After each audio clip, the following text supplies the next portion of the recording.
Well, hello and good afternoon. This is Gail Boyd coming at you again for the first time in quite some time now, but I'm restarting this. And I thought I would restart it with like a panel of people who could talk about the economics of jazz. And some of you might say, what economics? But believe me, it's there. And I've got the right people who are going to talk about it. I wanted to start out by just saying a little bit. Jazz is one of America's most celebrated art forms, globally respected, culturally essential, and creatively groundbreaking. But economically, it tells a very different story. Right now, for example, a one-bedroom apartment in New York City costs somewhere between $3,500 and $5,000 a month, and we all know that it's even more in some places. That's up to $60,000 a year just in rent. Meanwhile, the median income for working musicians, jazz musicians in the US is around $35,000, often with $20,000 coming from music itself. So there's a fundamental question at the heart of today's conversation. How does this actually work? How do artists sustain themselves in one of the most expensive cities in the world? How do venues, agents, managers, and presenters balance artistic value with financial reality? And where exactly is the money or not through this ecosystem? Today, we're bringing together voices from across the jazz industry to unpack those questions honestly from every side of the stage. So, let me start by just telling you who this august body of panelists are. I'm going to start from how you were appearing on my screen with Ryan Patternite, and I was hearing him talk to somebody else about how long they've known each other, and I've known Ryan for, I don't know if it's 30 years, but it's close. And he is the booking director at Birdland Jazz Club. I think that many of you who come to New York or live in New York are very familiar with that club.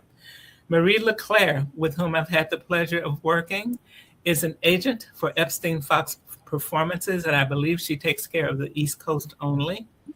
Diane Robertson, I met a few years ago at Jazz Congress, and she was running around like an Energizer bunny, introducing herself to people, and she has made a very great start with the Leimert Park Jazz Festival. And Lisa Henry, again, someone that I was probably one of my first people on alternative venues for jazz when I started it up. And here she is again. She's a self-represented artist, but as I believe, she's also on the board of the Blue Room in Kansas City. Then we have Sonny Sumter, my friend. I knew Sonny Sumter when she was singing before she became this mega person who just takes care of everything jazz, and wrote a really great article, by the way, recently on the economics of jazz and what jazz musicians could do. So I want you to talk about that, Sonny. Mike Ladon, I have not had the pleasure of actually meeting you, but I follow you on Facebook. So I feel like I know you, your wife, your daughter, and all the work you do in the disability community in and around New York. So thank you for that. And Guy Eckstein, it really has been 30 years. And I think maybe even more since we've known each other. I knew him when he was at Verve, and then he became president of the Iconic Music Group and manages a wonderful roster of artists. And Mike Mumford, I've met you primarily because I did some consulting work with you. But you're a self-represented artist, composer, educator, and I think that this is a great way for us to get started because I tried to cover sort of everybody in this ecosystem. So I want to start with a question, and I think I'm going to make it broad at first, but I want you all to feel free to jump in if someone is saying something that you want to add to or even disagree with. And you can't come to blows because you all in your little individual boxes, but otherwise you could even do that. So let me start with something that says, is jazz still a live music economy? That's a very general question, but I think it's a real question. And Guy, I'm seeing you shake your head. So why is jazz still a live music economy? Well, I think increasingly in every genre of music that it's becoming a live music economy as, you know, the streaming paradigm has taken over. Radio, in a sense, is less relevant. There's less revenue. There might be more revenue streams, but there's less money involved in those. So for musicians, playing live is, I think, the way they can make the most money, because it's not going to come from radio. It's not going to come from digital streams. So basically, all that's left is live music. And I think that goes across the board, to hip hop, to pop, to rock. And that's just the current state of affairs to me. So if that's the case, would one of the self-repped artists come in, I'm looking at you, Mike Ledon, and talk about how you make money in the jazz industry, given that you live in New York and all the things that I started out with? Well, I've had a long career. I'm going to be 70 years old. I've been playing since I was 10.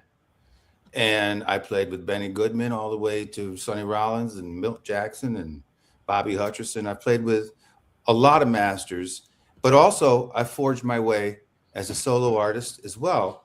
And I think that every single thing is how you make a living. Like there are still royalties that come in through BMI and through Sound Exchange. And, streaming revenues are put on those royalties, and then you do your live gigs. And I still sell records and CDs and boost up that money that way. And I'm happy to report, and I can't speak for everybody, but I'm still here, and I have a family, and I've lived in New York all my life, and I have a nice apartment, and I have never wanted for anything. So it's not the sad sack story. I don't know where you got those figures about $35,000. That might be, where did you get that from, Gail? So there was a report that came out about 2014 or 17 that said the median income was 18,000. Wow. And then I just started looking around on the internet asking, and that's where I got the figures. I can't tell you exactly. I can go back and find it because it came up in one of my Google searches. But it is possible that, why do you think that's high or low? Low. Yeah. Yeah. Well, it's at 35 to 60. 60 would be probably 50 or 60, I would say, would be an average income for a jazz musician. And many make six figures and work, that's what I've been doing for quite a few years. And, of course, it's all different for everybody because it's not only a subjective art form, but everybody's life's different and everybody handles themselves different. So it's really up and down as far as making generalizations. But I would say, they don't make big bucks, but you do make enough money to have a family and live a good life. And so this is what I tell my students. But one thing that I would like to... You said tell your students, so you also teach. I teach at William Patterson University, and I have private students. Yeah, and I've taught for decades. So that's part of your income story as well. That's part of my income story, exactly. Yes. So and that's not unusual. And you go out and do clinics, and you plan gigs around clinics, and this is the new thing. Not new.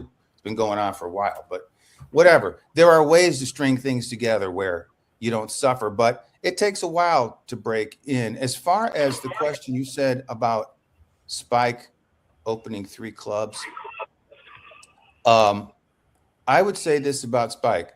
He is doing the best he can by everybody. I don't know anybody who's working harder to make a sense of community between the business folks, the musician, the artists themselves, and the listeners. So, and I would say, the one thing that is a constant out here is that back in the day, I just looked it up before I came online. Back in the day, say like in the 70s and 80s, even the 90s, a lot of guys were doing $50 gigs. And it was kind of a joke, like, oh, another $50 gig. But now, guess what $50 equals? From back then, it's $200, and that's what they're paying now. So basically, we're still doing the $50 gigs, but it feels better because to us that grew up in that other era, we think, wow, we're making $200 now, but it actually pays for the same amount. So nothing has really moved that much. But of course, those aren't the gigs that you make your living off, but the other thing is that we always want to keep playing and blah blah blah. You know, it's just developing. We love this music. We know all of these kinds of stories, but I think Spike's doing great by this. I think Spike is a good example of how this can work. And that's why I'm here. I wanted to just say, I wish he were here so that he could tell us about the economics that we don't realize. Yeah, Let me me too. just jump in real quickly and ask Sonny from a from a festival point of view. You don't have to give actual figures, but in terms of percentages, what is the percentage do you think you pay artists versus the costs of putting the festival together? And is there something that we don't think about when we talk about, oh, I'm getting an offer and it's only blank, blank, blank? We don't think about the other costs that you might have. Oh, it's such a good question. And Gail, thank you for creating this space for us to really talk about, you know, economic health and sustainability. We should do it more as artists.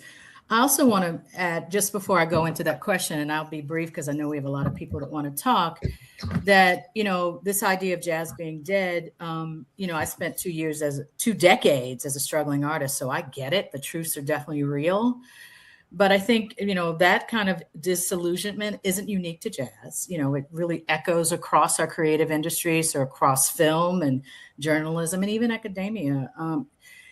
So I think we do have to think far about, you know, how we outpace the stability of the systems that we have currently in place. How do we really outpace that so we can sustain them? And I'm not just talking about the artist, but really everyone that's represented from the particular part of the wheel that you're in. I think we do need to think about that and figure out how we can. This is a strained system that we're living in right now. And so as a CEO of not only a nonprofit cultural organization in DC that has $450,000 in funding cuts in 2026, and I would imagine that some of that will be well into the future as people are leaning in more towards other parts of their cultural life and not necessarily jazz. You know, how do we continue with this art form? And I think for us as a, you know, in DC, also as executive producer of the DC Jazz Fest, what we think about is more partnerships than anything else. So, you know, we've had partnerships now. You know, Charlie built the festival on a paper napkin 22 years ago, and we've had partnerships that have started from that. And they're multi-level partnerships that have gotten us to today, but it really is because we have partnerships not just with stakeholders here in DC, but with the artists, with the agents, with the record companies, you know, with the hospitality industry. And I think that really helps us to keep jazz thriving here in DC. It's a challenge, absolutely. But I think when we think about partnerships with our artist in residence program, with our funders, with our sponsors, and we ask them, how can you contribute individually? I think that really brings us to a point where we can use each arm of this thing fully so that we can really produce great jazz events year round. I hope that answers your question. You lost $500,000 looking at booking going forward, just even if it's just for this year. That's a lot of money to lose. Yeah. It's a lot of money, and I don't have a problem sharing that. I mean, I talk to our agents and I talk to our venue partners, and I say it, I name it. And it helps because then we can think creatively of how we can still continue, you know, with that really startling number in front of us. And I'm sure everybody, depending on your industry, can talk to something like that in 2026. Yeah. Gail. Yes. I wanted to circle back. The number is well below $35,000. That number is really for somebody like me and Mike LaDon. For instance, I'm an educator as well, middle and high school band director, and then I get a lot of my income from that, and lately from like clinics and master classes at colleges. What ends up happening when I'm contacting venues, the pay is low. It's usually like $1,200. That's like the average number. And what's happening, a lot of artists like me that can we're supplementing. So that the pay is good for the band and they're making more than $200. Right before the pandemic, musicians were saying death of the $100 gig and everything. And I could understand what they were saying, but I could see the issue from everybody's side and everything. But that's how a lot of musicians are making it. They're teaching, and if they're teaching, that's how they're making their living, and they're supplementing the gigs that they. Also, a lot of do-it-yourself going on these days. So, Guy, as someone who is on this panel talking about he's still getting $1,200 offers, what's the incentive for you to take on an artist where the income primarily comes from teaching, it sounds like, or at least it's a great supplement? What's your thinking on that? As a manager? Mm-hmm. Yes, as a manager. That would be difficult given the numbers involved to take on someone that's making that amount of money as opposed to higher fees, just because of the workload involved and having other clients. Yeah, so that's tough, but I do agree with what Mike said about supplementing the income with teaching or clinics. A lot of venues, when I have bands performing, the artist will want, if the money's a little short, hey, can we do a clinic? Can we do a master class? And I find more often than not that the presenters like that idea. Sure. You might as well ask as a manager, so I always do. And between that and maybe merch and supplementing your income at a show by selling CDs or whatever else you have, that really helps the bottom line as well. And what I was going to add from my previous statement was, back in the 90s and the early 2000s at Jazz Radio, between straight ahead jazz and smooth jazz, you had over 200 stations. So let's take like a Jeff Lorber, for instance, who's been around forever doing smooth jazz, contemporary instrumental, whatever you want to call it. But he could have 4 songs on a record, on an album cycle, that would get enough airplay in terms of publishing money, $75,000 to $100,000 over the course of an album, just from radio play. Now that's gone because smooth jazz is basically, there's no longer 200 smooth jazz stations. It's one big station online, and it's been scattered about. So that rug has been pulled out from artists. So there's no longer. There was so much money back in the day that a lot of artists didn't tour because they could sit home and make money off of radio play, and that's gone. So I think that's why now, in a much more crowded playing field, you not only do you have developing artists, sort of mid-level artists, and legacy artists, we're all vying for the same spots now. So it's a lot more crowded of a playing field, and I think as a result, presenters are much more careful about what they're booking to fill a house, because there's really no room anymore for error. And I'm sure Ryan could attest to that, or Diane as well, that you have to make ends meet one way or the other.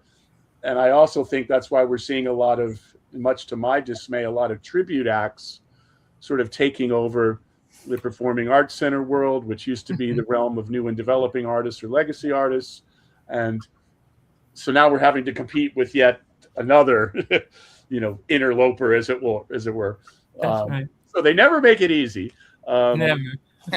So there's always something going on, and you have to find a way to adapt. And not to be, a bad news guy, but here in America, it's very difficult because most of my gigs, I do over, in the aggregate for the last 10 years, probably well over 200 shows a year with all my clients. Just if you have, congratulations. Yeah, that's a lot. But 75% of them are out of the United States. I agree.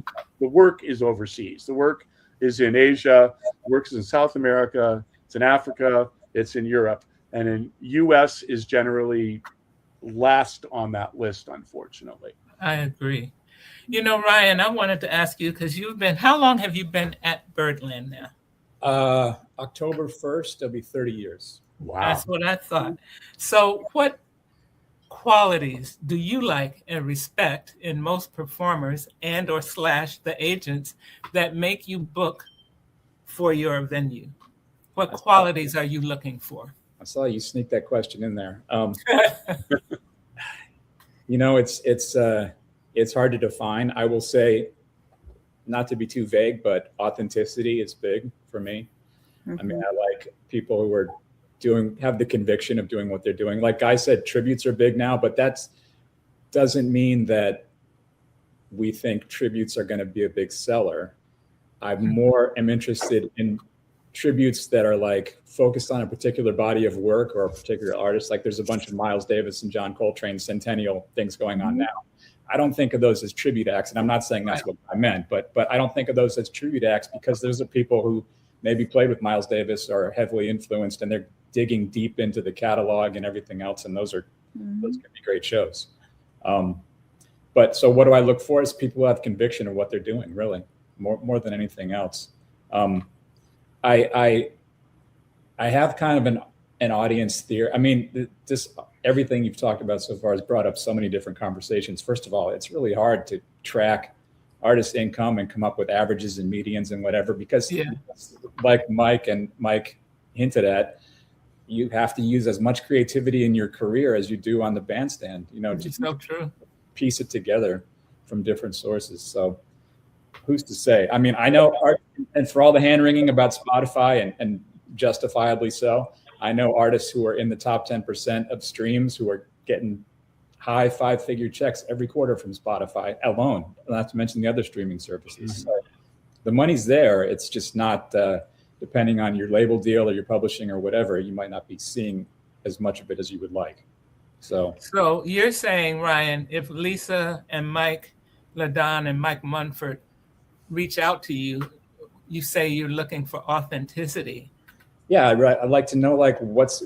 I mean, it's not. I'm not just booking a name. It's It's what's the project? What's the presentation? So you are listening. Like if they send you some music, you'll actually. Okay. All day, every day, to the point at which when I'm on my own and it's my own time, I'm not listening because I just. You can see that. I'll bet you. Yeah. I can believe that. Diane, you're new. Now you've been doing this for 7 years. Sonny's been doing it for the festival is 22 years old. So, what made you start thinking that it was a good time to start a jazz festival? And how's it working for you? What are you looking for to build Leimert Park Jazz Festival to have its own unique signature? Yes. Well, this was never my plan. I am a lawyer by profession. And when I moved to Leimert Park in 2014, I became active in the community. And one of the things that I did was become my block club president. I wanted to do something that brought my neighbors together, and I started a block party in 2015. I did that annually with a DJ who spun records throughout the day, activated one short street. We had a kids zone, community resource zone, health and wellness zone, some of the same things we have at the festival now, but on a larger scale. And in 2018, I decided I wanted to incorporate a small jazz stage, really paying homage to the community of Leimert Park in South LA. For those of you who are not familiar with it, for well over 50 years, Leimert Park has been recognized as the epicenter of African-American music, art, and culture in Los Angeles. It's quite a unique community. And I contacted a dear friend of mine, Dwight Tribble, who some of you may know. He's a wonderful jazz vocalist, and he's also the executive director of a very small jazz venue here called The World Stage. I asked him if he would co-curate a small jazz stage with me at the 2018 block party. We did that. It was really embraced by guests, so we did it again in 2019. And it was after that block party that I decided I wanted to rebrand and focus on jazz and start a new festival called the Leimert Park Jazz Festival, which I intended to launch in 2020. But COVID had other plans for me. And so I pivoted like everyone else and produced it virtually. And the first time we were able to present it in person was 2021. We had about 900 guests that year, and last year we had a little under 3,000. So we're growing slowly but steadily. And it really is an opportunity for us to uplift jazz community and culture here in South Los Angeles. It's free. I'm very committed to equitable access to quality arts programming in South Los Angeles. I work really hard to keep it free, and it is a challenge, and it requires a broad, diversified support in the form of grants, foundation grants, government grants, corporate sponsors, community partners. We have a very small VIP section that is ticketed, so that's our opportunity for some earned revenue, but we are a free, community-based nonprofit festival, and I think we are really contributing in a vital way to the artistic, social, and cultural landscape of South Los Angeles. So I'm just hoping that we can continue to present this free community festival. But, you know, as Sunny mentioned, you know, the festival space is challenging, particularly free festivals. And I hope that we can all just kind of come together and maybe work together, collaborate, figure out how to keep this ecosystem sustainable. Oh, we're going to do it, because the one thing I haven't heard anybody say is that they came in jazz to make $1 billion. Right. So we must be. Yeah, she's Lamert Park is a great example. And she mentioned the White Tribble. I'll be there actually in August. This would be my second year. What I've been doing, and I've been giving my ideas to my fellow artists and colleagues, is connecting with people that are doing things a little bit differently. You have to create a little bit of your own lane right now. We're seeing that there's some changes or some adjustments that need to be made. So as artists, somebody else on the panel said you have to be as creative off of the bandstand as you are on the bandstand. I've been an independent artist since the 90s. I never got signed to a label, so I was fortunate to study with a lot of my teachers that had Tribe Records. They started their own record label, Strata East, Strata, and they gave me the blueprint, because we were coming to them saying, we aren't getting picked on festivals. We aren't getting called in clubs. They're calling like all of the jazz stars or some of the elders. And they were saying, you start your own booking. You book yourself. You start your record label. You start your magazine with your record label. So a lot of it, you have to advocate for yourself now, but then also connect with people like Lamert Park and Dwight Tribble. When I reached out to Dwight, and he seen I was an independent artist, we talked and everything, and he really talked to me about what I was trying to do, and we went into business like that. I'm still growing and learning. Some other artists and colleagues said, Mike, you're playing at the world stage, and they're a grant-based venue. They are telling me that I should apply for this grant that they give for touring bands, and that way I could supplement with the grant money, with the money that Dwight pays me. So a lot of this has been just hooking up with venues that are doing things a little bit different, where they're getting their door, but then they're also applying for grants and everything. Another venue that I've been doing that with a sister's place in Brooklyn and everything. So thank you for doing this, by the way. This is great, but I just wanted to give some solutions while we're doing this for any artists or any managers and everything. A lot of artists are getting burnt out, and they quit after they don't get their email answered or phone calls after a couple of years. So I've been really talking to artists and showing them how not to get discouraged and just to regroup and everything. I appreciate that. I always say no is my second favorite answer. Yeah. I would rather get a quick no than to have you string me along forever. Yeah. Lisa, And now, no is, I'm sorry, no, and I always say no means later on or not right now. Lisa, you're coming from the storied 18th and Vine, which some people like to say was birthplace of jazz, but nobody on here is from New Orleans, so we don't have to have that fight. Yes, ma'am. But tell me, as a self-represented artist, there are people on here who represent the whole ecosystem. What is a question that you have been burning to ask someone who is a manager or a club person who books venues or an agent or a manager? Well, it's interesting. I appreciate this whole thing for many different reasons. So I consider myself not only an artist, but I'm also a jazz advocate. So let me just give you a thumbnail sketch of what's going on here in Kansas City. So yes, Kansas City, we like to say jazz was born in New Orleans, but it grew up in Kansas City. Okay, so you'll Yeah. give it. Yeah, so that way we keep all the fights down. But what is happening right now in Kansas City, we are having this ecosystem conversation. For those of you who don't know, Kansas City was designated the first UNESCO music city in America. I think now New Orleans is a second.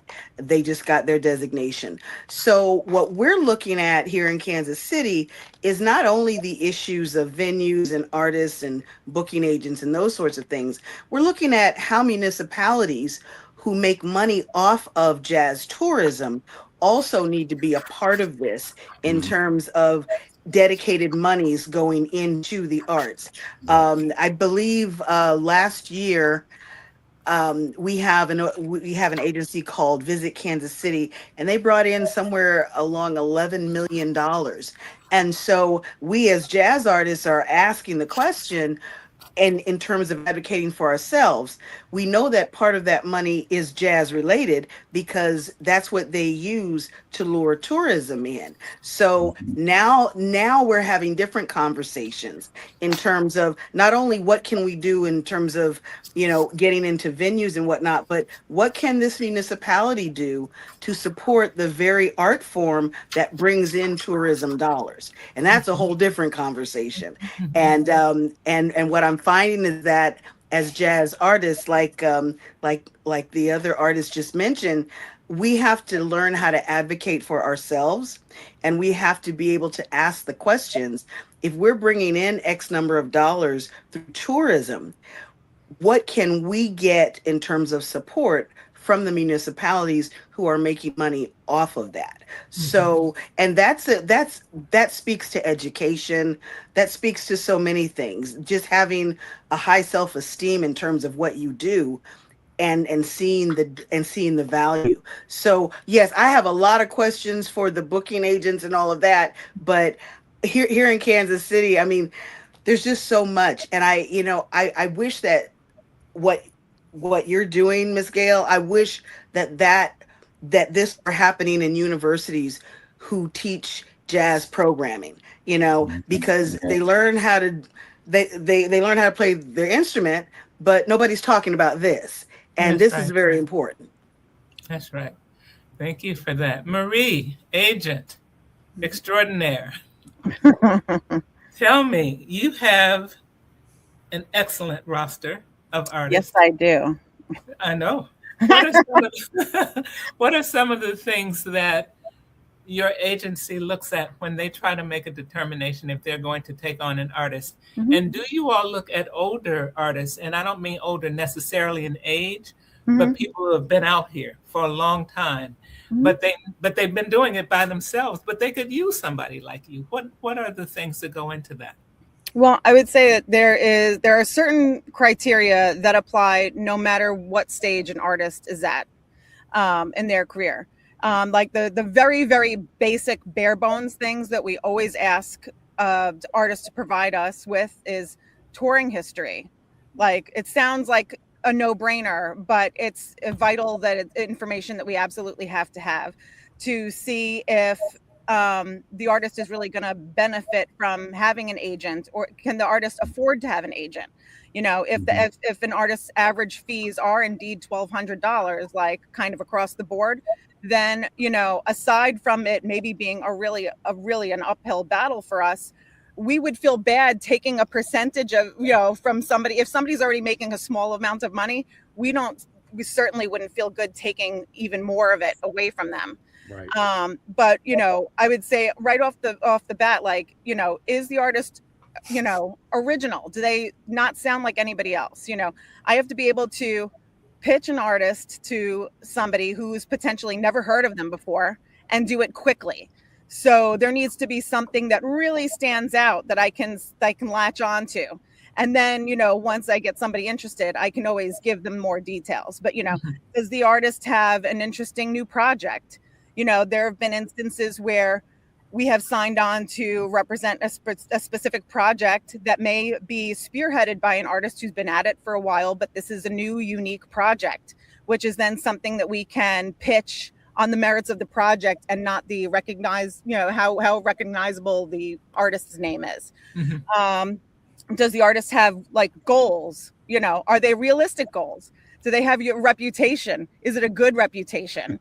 You know, we always do our homework. If somebody reaches out to us and we ask, and they give us their touring history, we go through that. And if there are venues that they've played that we've worked with, we call them and ask them. I'd be like, hey, Ryan, you booked so-and-so. Were they difficult to work with? Do I want to work with? Do I want to take them on? You know, I've only known Ryan for like 20 years. But baby, I've got shoes older than that. But like, you know, these are all things you know, that this is a very small world, the jazz world, and everybody talks, everybody knows each other, you know. So like those are the, you know, obviously there are always exceptions. And I think there are exceptions to everything that we could possibly talk about today. Sometimes there's an artist that is maybe a younger emerging artist that doesn't have a lot of touring history, but maybe they've just worked with one or two presenters that we know who just really loved them. They blew their socks off, you know, or it's a project that we just really identify with, that we really want to fight for. Because in the end, it's not worth working with an agent or a manager who isn't really, really a fan and who really wants to advocate for you. Like we should be your number one fan, because nobody's going to do a good job selling you to anybody if they don't believe it themselves. I don't care how good a salesperson you are.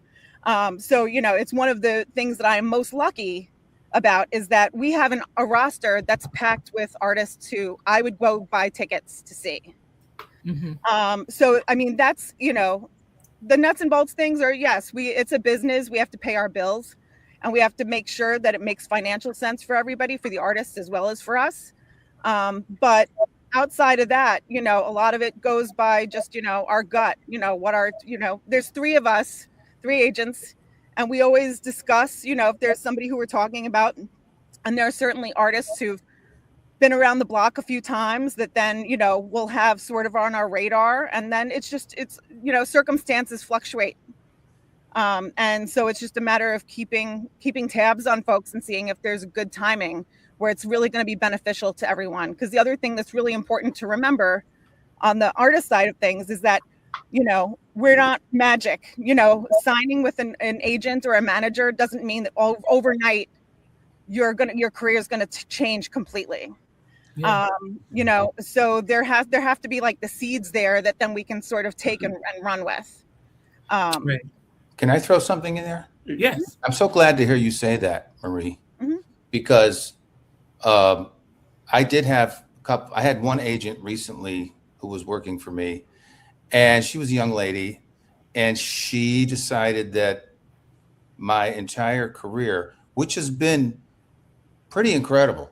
I mean, you know, you're not going to find anybody who's worked with both all the swing era masters, bebop era masters, modern masters, like I did. And that's not bragging, that's fact. And she told me it was all moot because she said it's all depends on my social media metrics. And, you know, I just want to put this out there, what BS that is. And I'm glad to hear you say that. You know, I said to her, like, don't you think you should like come hear me play and then look at what I've done and see if you like what I do? And then, you know, like what you just said, Marie, you're become a fan, or you decide I like what he does or I don't. But deciding that it's all about social media metrics. Wow. Well, that's a world I don't want to join. And you know what though? She did get me to get my social media metrics up, funny enough. But nonetheless, I wonder about, you know, so my situation is a little different. And this is something I'd like to throw out for you guys to think about too. You were talking about tours. I've been touring the world since 1981. And, you know, right now I have a disabled daughter, so I can't really do that anymore. You know, I turn down tours. I don't even want to go anymore, to tell you the truth, but I still do them every now and then just to keep my foot in the water. But I have to say, my daughter's severely disabled. So my whole life is about her now.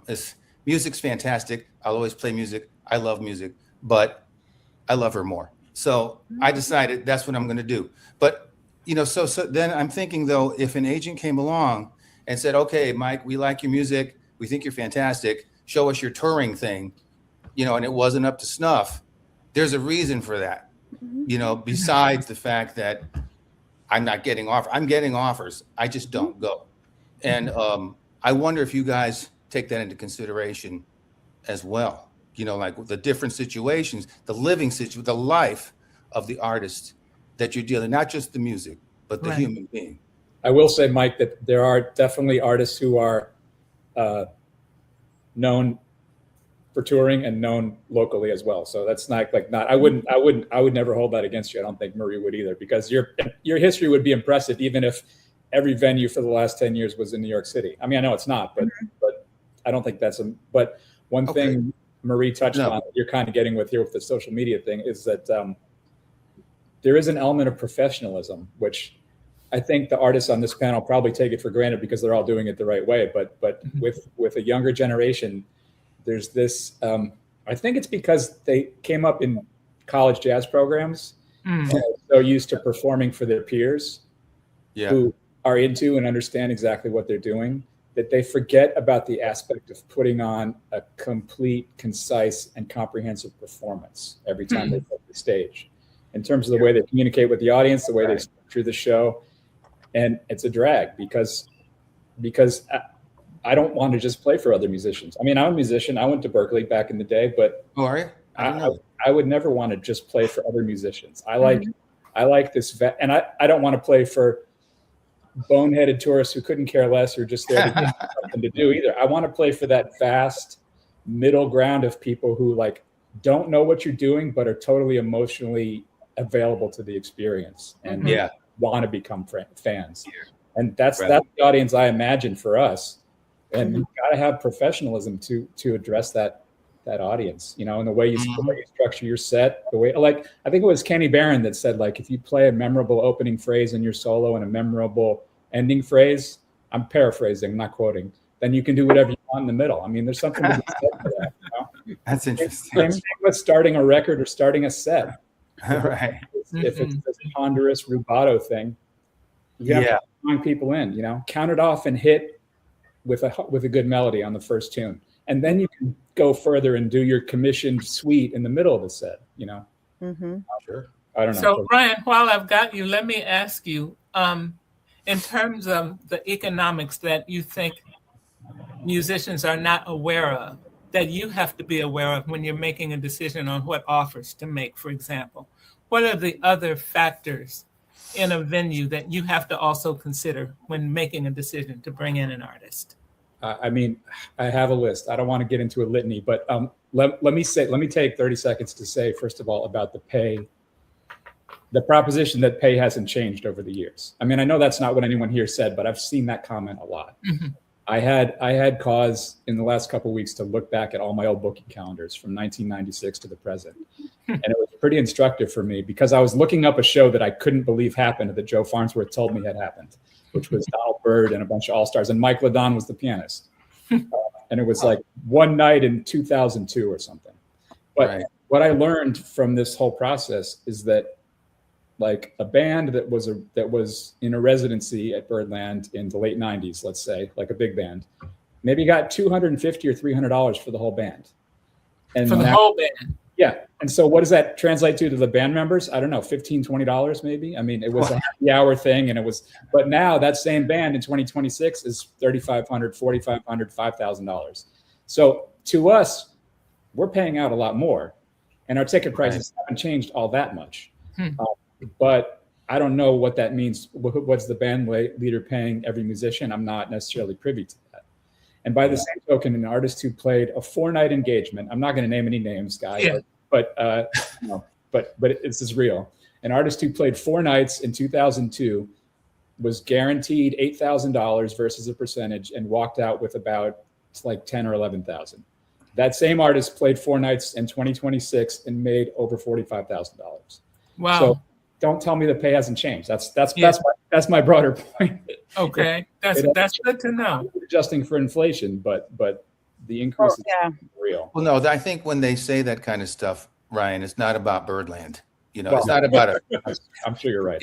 It's about these places. There's many of them too. New places. Really. It's nice to Especially see. a lot of the new ones, Mike. Yeah. Can I add to that? There's It's a lot of the new places, but it makes it very difficult for us artists. Like when a club just throws a number at us, they don't even ask you what your rate is, and they say it's $1,200. So when we do approach a booking agent or somebody, it makes us look like our value is low. Well, you only make $1,200. I've experienced that a lot. My price is well over 10 grand a night for my band. I'm usually able to get that at like art institutes, art organizations, art galleries and everything, not necessarily from like jazz clubs and everything. I've never really dealt with the numbers of a Birdland or a Blue Note or some of those venues. You know, I plan to in the future, but that's how a lot of the artists get stuck. Is really like the beginning stage, or somebody like me that's I'll be 53 in June. I don't mind sharing it. I've been doing this since I was about 20. When I left Jackie McLean, I started playing with the Sun Ra band. Sun Ra had passed away, but a lot of the members in the band gave me a lot of really good information and everything. So a lot of times the artists kind of get stuck at one stage if they don't learn how to regroup and come up with some new things. I got a lot of colleagues that make those big numbers and everything, but then the majority of my colleagues are struggling, or they're just getting gigs here and there and everything. So it I'm sorry. can't really speak just from like your jazz stars or people that have been out there and everything. We're really looking for solutions for people that are on their way up or that have really been around for a while. Well, this was the subject, by the way, of the post that Gail saw, because Yes. I was sort of trying to inspire my colleagues, my friends, my community to say no sometimes. You know, when you're because we all do gigs just to stay in the game, just to keep our head in it, playing in front of people. Those are necessary. Those aren't, you know, you can't turn those down if you want to stay relevant and together as a musician. You got to be playing. But the thing is, you don't have to play for whatever they say. And but there's always a line of people who will. So as long as that line of musicians is there, who will say, oh, well, he wants more, I'll take less. We don't stand a chance of ever, and no manager can do it, and no club can just do it. The musicians themselves have got to come together, and until that happens, we're in trouble. We're going to stay in this same, what do you call it? Like the crabs in the barrel thing, you know?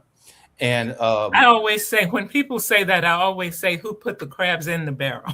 Because that is the ultimate we put question. ourselves. Always talking about crabs in the barrel. I think we put ourselves in there. That's the thing. Like, and we keep throwing clawing. ourselves in.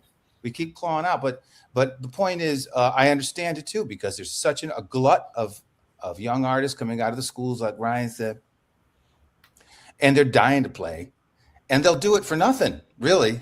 So it's like that. You somehow talk about an education. That's the education they need at school. You know, there should be rules. And I was talking about the old rules. And I came up when the musicians. I joined the union when I was 14. My dad was a jazz musician. He joined me up. I learned all the rules. And there were rules. There were like, you make this much. Here's how long the gig's supposed to be. You make this for a 4-hour gig. If they only want 10-minute breaks, you make more. And there was all these rules. It had to do with mainly like, you know, playing at weddings and parties and stuff. But it gave me an idea about, oh, wow. So there are things that you can ask for that are set in stone somewhat by the union. Not that the union is so great. In fact, I left the union because they're not so great. But nonetheless, it did teach me that rule. But the young musicians don't know anything about that. They never joined the union. They never even did these kinds of things. They come out of school and they're playing with their band at Smalls or whatever. And, you know, they're just trying to make their way as like solo artists. But they need to know that we need rules. And we need to set rules. I mean, that's where the union really could do some good if they just came in and said, no. Well, maybe that's what I should do, is bring the union on to talk about what. Oh my God, don't do that. The thing is that the other important piece of the puzzle that may seem really obvious is the best bargaining chip that you can have, the most leverage you can have, is building as an artist, is building yourself an audience. Because if you sell tickets, if you get butts in the seats, then you can ask for more money, and a venue will be happy to give it to you because you're bringing them more business. You know, every time Ryan and I go through the roster and figure out, all right, where we're going to slot this person and that person for their next, you know, we look at the last time they played, they sold this many tickets. So I'm like, sorry, Ryan, you're going to have to come up a little bit more on your guarantee because they really knocked it out of the park last time and everybody made a lot of money. You know, and that's why I actually love those types of deals that include back end, because if everyone does their job, everybody gets rewarded. That is good. The other thing about jazz musicians, though, is that the idea that they're going to get so famous that they're going to flood your club, that gets into the top 1% elite sort of, it doesn't really apply so much anymore. It's an old concept that totally makes sense, and I'm with you on it. And, you know, of course, but I think really what I've been seeing, and this is my personal experience, is that it's the clubs also that have their own following. You know, you can't expect like every musician to come in there and be like, oh, this guy, he's going to draw this many people anymore for jazz musicians. I mean, if we still had Miles Davises and stuff, maybe. But like with people that are out here now and the position that jazz is in now, the clubs, like Birdland, has its own following. You know, Smalls has its own following. I was avoiding the conversation, really, honestly, because it's depressing to some extent as well. It is depressing, but it is a reality. I've seen it. And this is what I was talking about on my post too, is that it's the clubs that are sticking with the old school format of, no, the artist has to draw the people in the club. Those are the ones that are not going to allow new artists in their play. They're not going to nurture new talent. They're going to keep presenting the same. That's what you see. The same 21 people or 25 people, you know, that's not healthy for the art form. So, you know, and when I see places like Smalls, I keep bringing that up, but you know, you can go there any night of the week. There's a line around that block, and it's not because the artist is drawing them in, it's because the club is. And it has such a great reputation. And same with this other place. I mean, this is what I'm so impressed by. This is what I'm forming my opinions about now, is like there's a new model. And the new model is, yes, the artist needs to do everything they can to get everybody in that club that they can.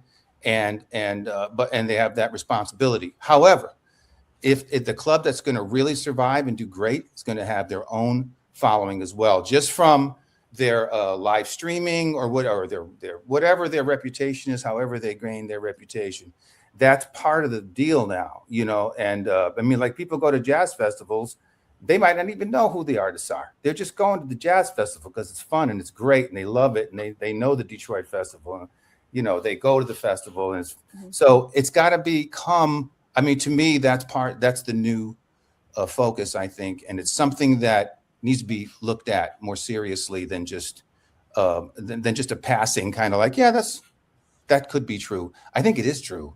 And so that's one of the reasons I wanted to see, what do you guys think about that? But Well, I I want to pivot for a minute Oh, if okay. I can, because we've gone past an hour. But I'm Oh, perfectly sorry. no problem. I love it, and I'm having a good time.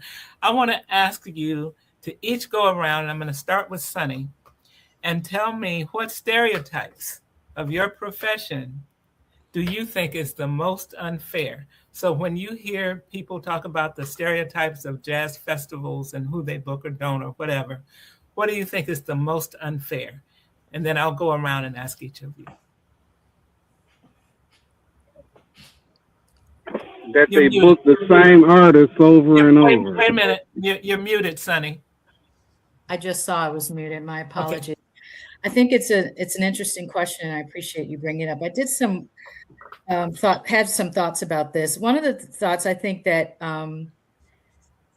is that presenters or nonprofit leaders like myself are the gatekeepers, and that we don't understand artists.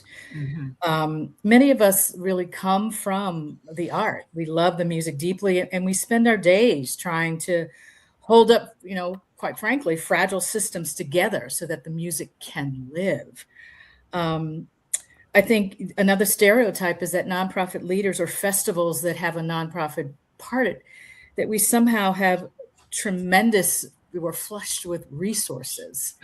But most of us are having to make hard choices every single day. I think I could, not just for me, but every part of this ecosystem, you can all say that, even as artists. And I think for me, being the CEO of a nonprofit, also a producer, executive producer of the DC Jazz Fest, but also an educator and an artist, I think I live with that tension almost every day, with the vision that we have and how we move forward, but also with how we need to hold back. And I think that for our profession as presenters, that we really are not trying to hold anybody back or even control the culture. I often hear, oh, it's a certain kind of jazz that you want. No, it's not any of that.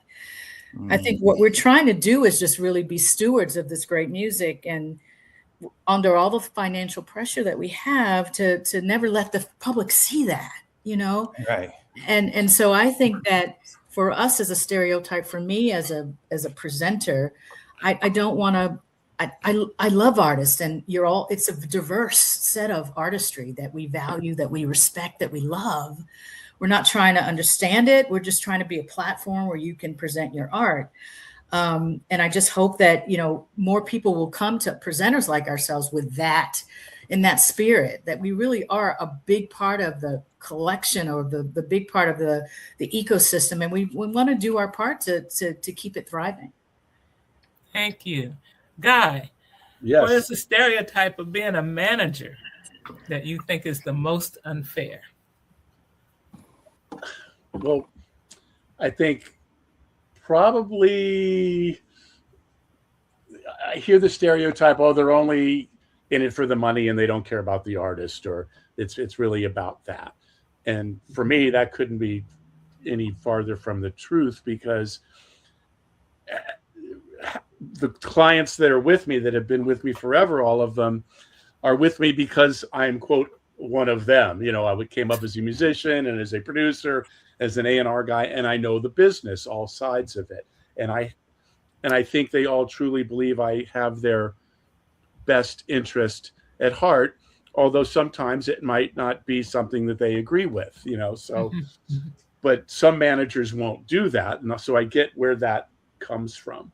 To sort of echo Marie's comments earlier about low fees and not, I don't, if it's a $1,200 gigs, I'm not going to take 15% of $1,200 from a client, because they could use that money to pay the bass player or whatever, you know, just, or the hotel for that night. So I don't take it for those gigs. And I know there's a bigger picture down the road as we build. and we build it together. And I think Maria is probably of the same mindset where, there's, you don't want to do it all the time, but if it makes doing the gig and you might have to, sacrifice short-term money to, because I believe in let's do the gig and get the artist out there at all costs, as long as they're not losing massive amounts of money. So I think that notion of that most managers really don't care about the clients. Yes, we are friends. Yes, it is personal. Yes, it is business. It's all those things kind of wrapped up in one. And but I think at the end of the day, hopefully they appreciate that honesty, and that's why you continue to have the working relationship together, because you have that trust. And That's so true. that's worth that, and reputation is worth its weight in gold, because most of my clients have come to me through recommendations from other artists. So that's a good thing. And I'm sure Marie's in the same boat as well. That's great. Lisa, what about you as a self-repped artist? What do you think is a stereotype that is the most unfair? A stereotype that's the most unfair is that as artists, we don't take care of business or don't know how to take care of business. We do know how to take care of business. I think that probably some of the things that we lack are really the transparency of those who've come before us to kind of give us some sort of outline of what we should be asking, especially when it comes to, as we're talking about, how much money we should ask for if we're an emerging artist coming onto a stage. I've been out here for a while, since actually before I competed with the then Monk competition for vocals. I had been doing club gigs, so I got a chance to learn from my mentor. But yes, many of us know what we're doing. We know most of the businesses, especially as the new technology is emerging and taking over. One of the things we don't know, and I had this question for someone several months ago. I was looking at getting into Europe. And so I'm asking my colleagues who I know tour Europe, I'm asking them the question, what is a respectable amount to ask for? Because I don't want to look like I'm undercutting an artist who goes over there regularly and gets a certain amount. But again, because we're not transparent with a lot of these things, we don't know. So we take a shot in the dark, we try, but we do know how to handle business. It's just many of us are starting from ground zero because no one has been transparent to kind of give us a heads up. Thank you. Diane, what is a stereotype about starting a jazz festival and successfully that you think is the most unfair? I don't know if I'd frame it in terms of it being a stereotype, but I can talk to a big pain point for a grassroots festival like ours, and especially one that's rooted in placekeeping and offering this free cultural experience. And that has been sometimes what I perceive as lack of transparency in parts of the ecosystem, particularly the booking ecosystem. You know, What do you mean? What do you mean by lack of transparency? So we're building something that's not just transactional. It's community, it's cultural preservation, it's equitable access. And frankly, our budget is not aligned with commercial festivals or more heavily funded festivals. So I know there have been times when some of our offers never actually reach the artists to make the determination. And I don't think that's fair, that offers are filtered based on, you know, commission structures, because the artists might have other considerations beyond the monetary, where they would see the value of being presented on our stage. So that has been a challenge, and I'm hoping that, you know, that doesn't continue. And of course, I'm hoping that we will continue to raise the Of course. money for the festival so that we can, I hate to use the word compete, but be more aligned with the artists' normal rates or the rates that they might be offered by some festivals. We're certainly not there. And it might be the case that there will be some artists we'll never have on our stage, and that's fine too. That's perfectly okay. But that has been a pain point for Leimert Park Jazz Festival. Thank you, Ryan.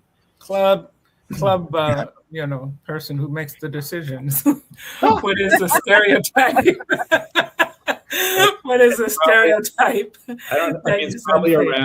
It's probably around your previous question, which I didn't really answer, which is it all has to do with money. There's just this stereotype maybe, or assumption that clubs have all the money, and like people don't see what goes on and how much expensive. I mean, just for one example, liability insurance, to carry $1 million liability policy for customers and artists. And by the way, all the agency and management contracts require that from us.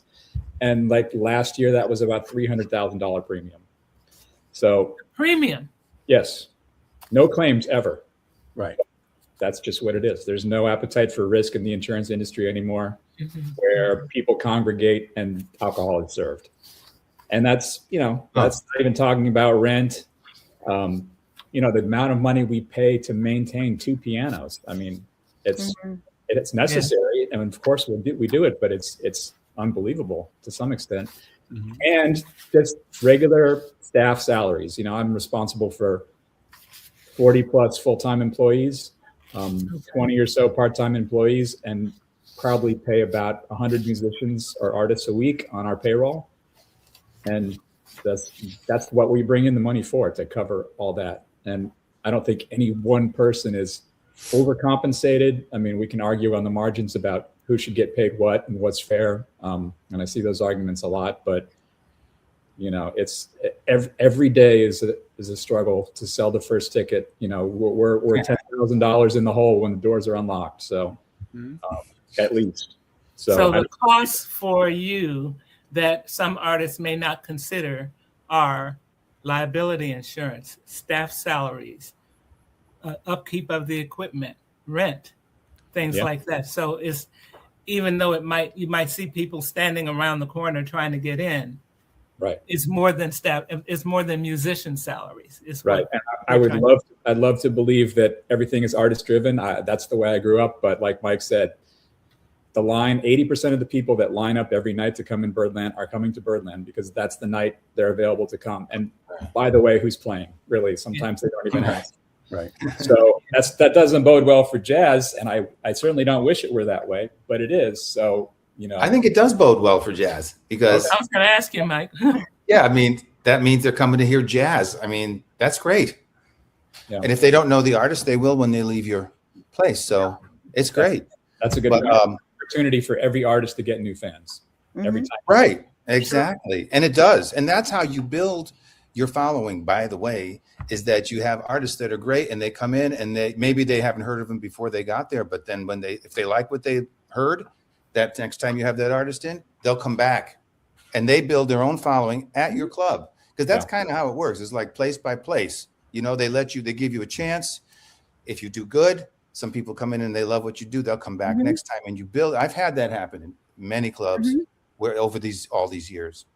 But I think the stereotype that I don't appreciate is that people think, or I guess the other side of the table may think that artists are just into the music and they just think they're owed this gig because they're out here working, and you don't think you have any knowledge of how, like what Ryan said, the money involved with just running a club, or like Diane talked about the money involved, and Sonny too, about having a nonprofit and having to make that nonprofit survive and do what it's supposed to do. But I had a nonprofit. I started a nonprofit called Disability Pride NYC for my daughter, and we started the Disability Pride Parade here in New York City in 2015. So I totally understand what it is to raise money and go up against city hall and try and get partners and get sponsors. And, you know, I know the whole deal. So I definitely understand the other side of the you know, discussion. And I always have that in mind. I think that the stereotype that I'm against is that artists don't have that in mind. We're just thinking of ourselves and we think we're worth all this money and we're not. And, you know, all of that, that's not true.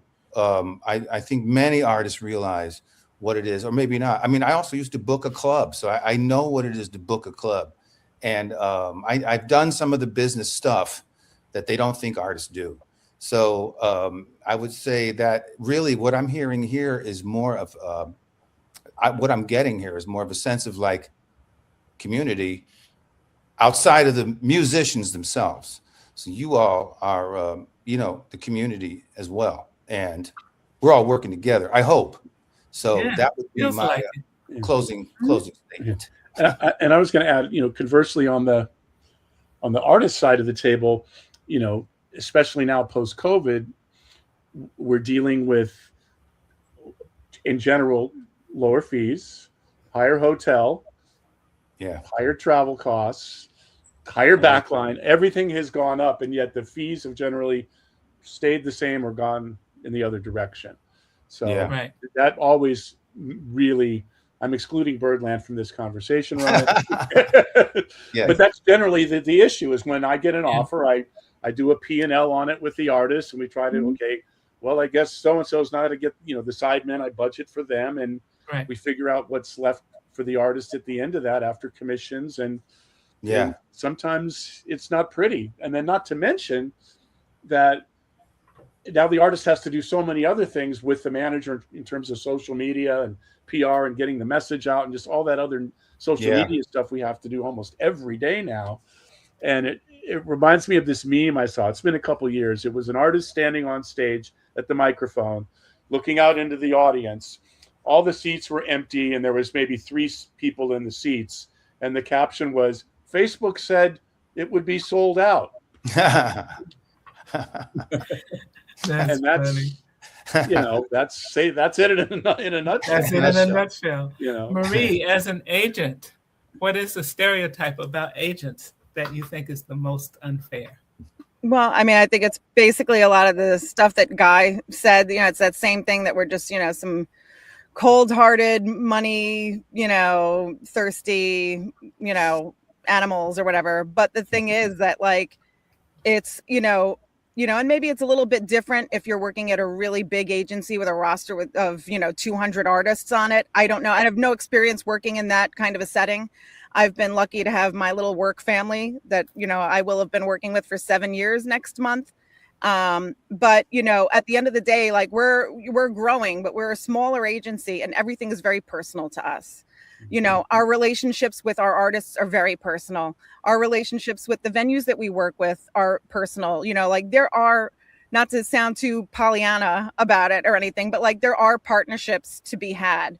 You know, some of my biggest success stories with our artists have been at venues where they've been given the chance to grow over a period of time. And that goes for my experience working with Ryan. It goes for my experience working with the DC Jazz Festival, you know, artists who went from playing, you know, earlier sets on the Wharf stage to being artists in residence.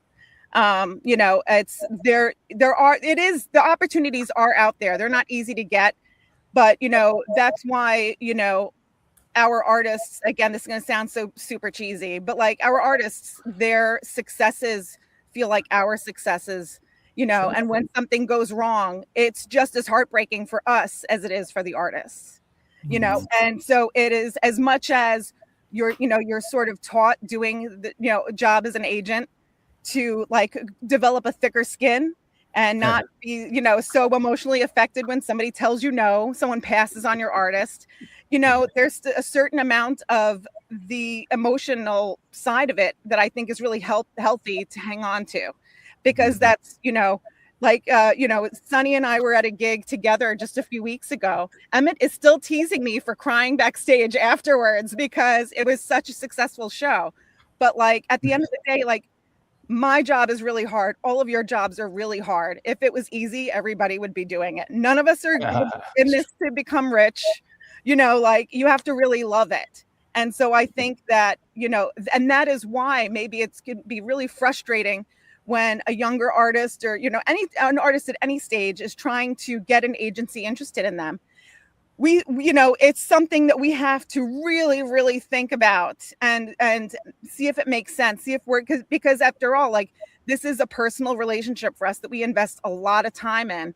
And, you know, even more so for an emerging artist or an artist who really is going to need a lot of attention, you know, like I'm not having to go around explaining who Terrence Blanchard is, you know, but you know, for the artists who we really have to like put elbow grease into, you know, helping get them developed and get them out there, you know, it's something that we don't take lightly. So I think that it's, you know, a lot of times if we pass on signing an artist, it's simply because we're not sure we're going to be able to do a good job for them. You know, it's not us being sort of heartless, you know, people who are just ignoring artists that we don't think we're going to make a lot of money off of. Because I think if you look at our roster, you'll see quite a variety of artists as far as what stage they're at in their careers. So that's the end of my TED Talk. Well, well, this is as close to a TED Talk as I'm going to get, I think. I really want to thank you all for your time, for your energy, for your willingness to have this conversation. And an hour is not enough. I mean, but I think that it will begin. I'm going to put it out there on tax day because I wanted to give somebody a chance to smile so they could see this while they're mailing in their taxes. It's going to come on. I'm going to send it to you all. So if you want to share it on your own social media, please feel free. And as I said, this is the first one of about 4 or 5 that I'm going to do that's going to bring people together to talk about the economics of the jazz industry. I can't even imagine doing anything else. So I got to figure this stuff out with all of you all. So, you know, when I retire, I will be retiring in jazz. So, thank you all so very much. Don't go away. I'm just going to end the recording. Thank you, Gail. Thank you. Thank you.